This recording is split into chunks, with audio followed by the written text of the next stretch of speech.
Pure, natural, essential.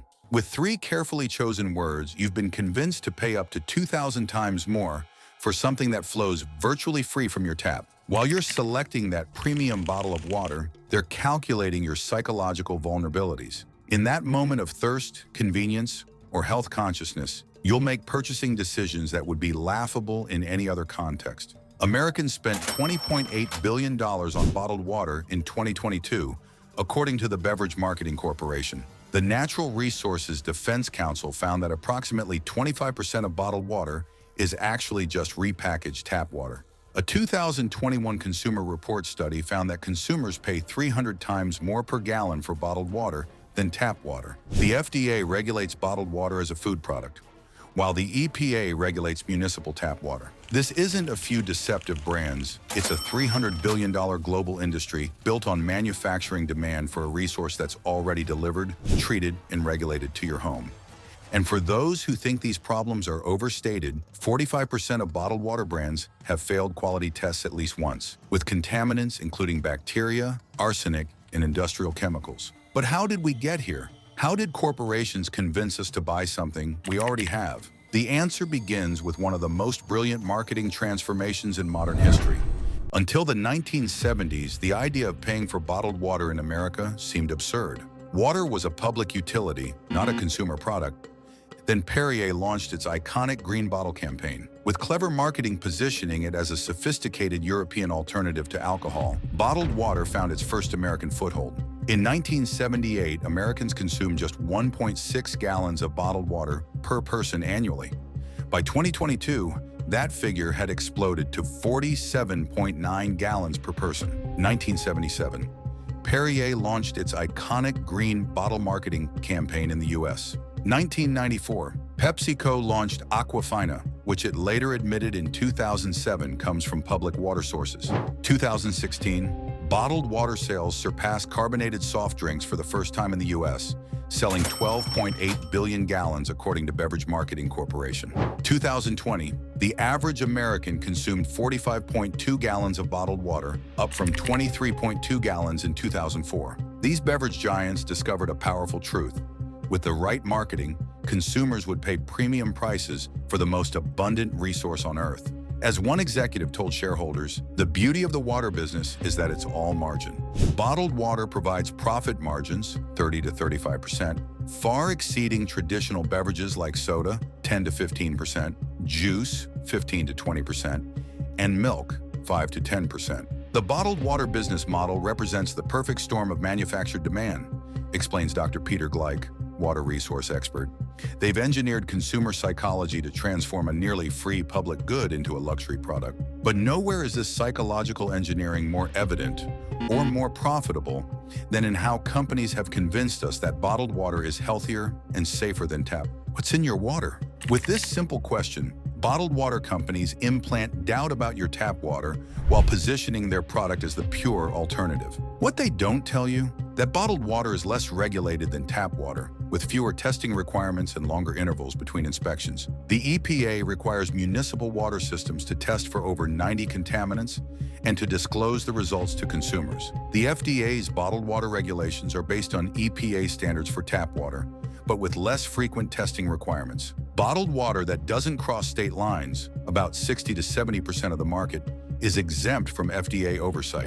A 2010 study in the Journal of Sensory Studies found that in blind taste tests, people generally cannot distinguish between bottled water and tap water. Former marketing director Sarah Chen revealed, "We were directed to use images of mountains, glaciers, and pristine lakes, regardless of the actual source. One brand I worked with used a mountain on the label while sourcing from suburban New Jersey." Internal documents show marketers are trained to use terms like purified, pristine, and protected source, specifically chosen to create implied health benefits without making legally actionable claims. Most disturbing is the practice of hydrological fiction, creating elaborate origin stories for what is often municipal water processed through standard filtration.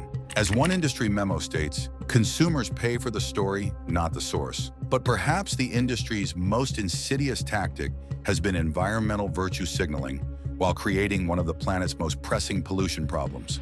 Our bottles are now 30% lighter, using less plastic than ever before. With statements like this, bottled water companies position themselves as environmental champions while producing 500 billion plastic bottles annually, enough to circle the Earth 127 times. There's just one problem. The vast majority will never be recycled. According to the EPA, only about 29.1% of PET plastic bottles and jars were recycled in the US in 2018. A 2009 study by the Pacific Institute found that bottled water requires up to 2,000 times the energy cost of producing tap water. The Pacific Institute also estimated that producing bottles for the US market requires the equivalent of 17 million barrels of oil annually. The Water Footprint Network research shows that the water footprint of bottled water can be 1.5 to 2 times the volume of the water itself due to the production process. Dr. Sherry Mason, microplastics researcher, states, "Bottled water companies have mastered the art of environmental doublespeak.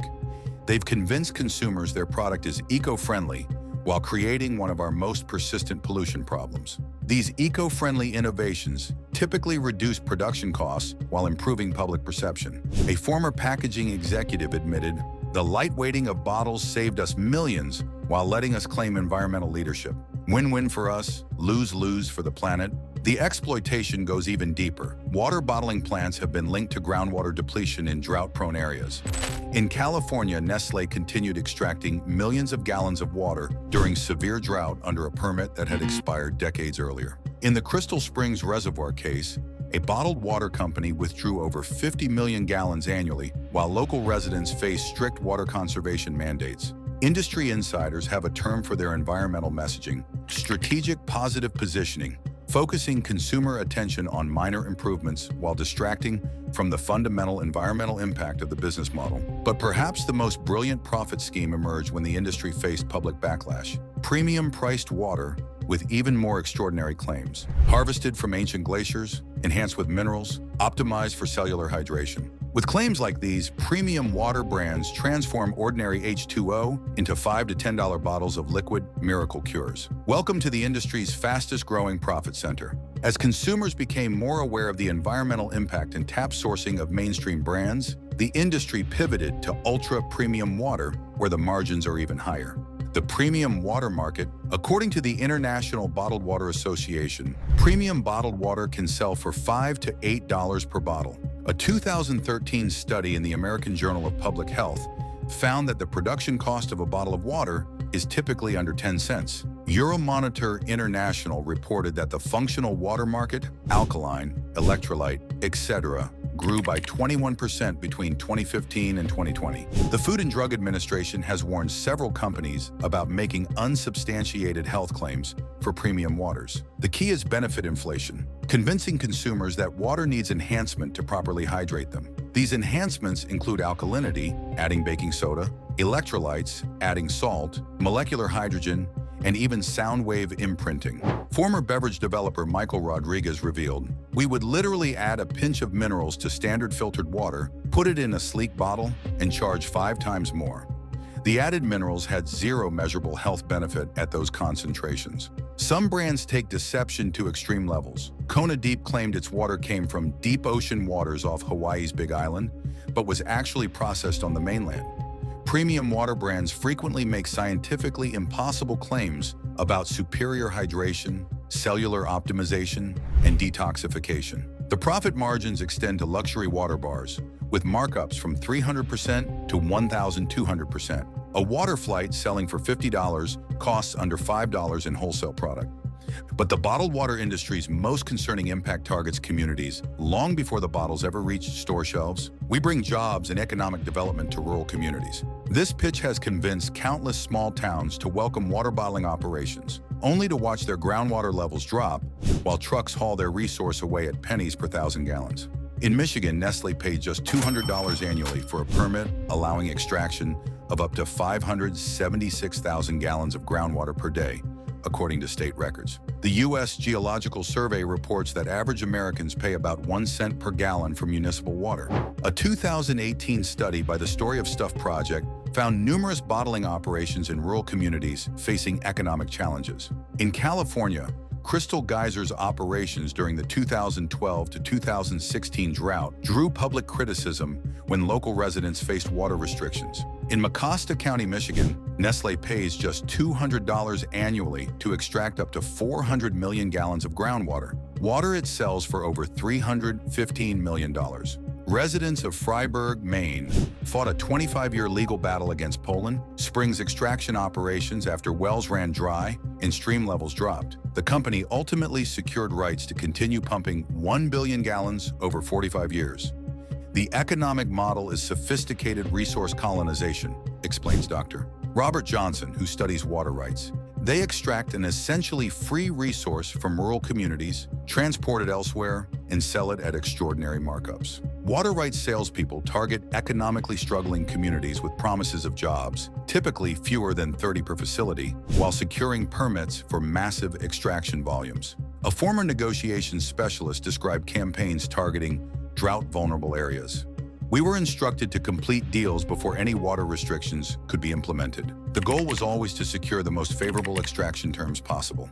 With such blatant exploitation, you might wonder, who's protecting consumers and communities from these practices? The disturbing answer reveals perhaps the industry's most powerful advantage. In 1974, the Safe Drinking Water Act established comprehensive regulation of public water systems, requiring rigorous testing and treatment of municipal water. Meanwhile, bottled water falls primarily under FDA jurisdiction as a food product, with dramatically fewer testing requirements, less transparency, and almost no source protection regulations. This regulatory disparity creates the perfect environment for an industry built on undermining trust in public water while facing minimal oversight itself. According to the Center for Responsive Politics, the beverage industry, including bottled water companies, spent approximately $22.4 million on lobbying in 2019. The Food and Drug Administration's bottled water regulations were last substantially updated in 2009. A 2010 Government Accountability Office report found significant gaps in FDA's bottled water regulatory framework compared to EPA's tap water regulations. State-level regulations vary widely, with some states having additional requirements beyond federal standards. When San Francisco attempted to ban the sale of plastic water bottles on city property, the industry launched a $2.2 million campaign against it. Their message? Don't restrict consumer choice.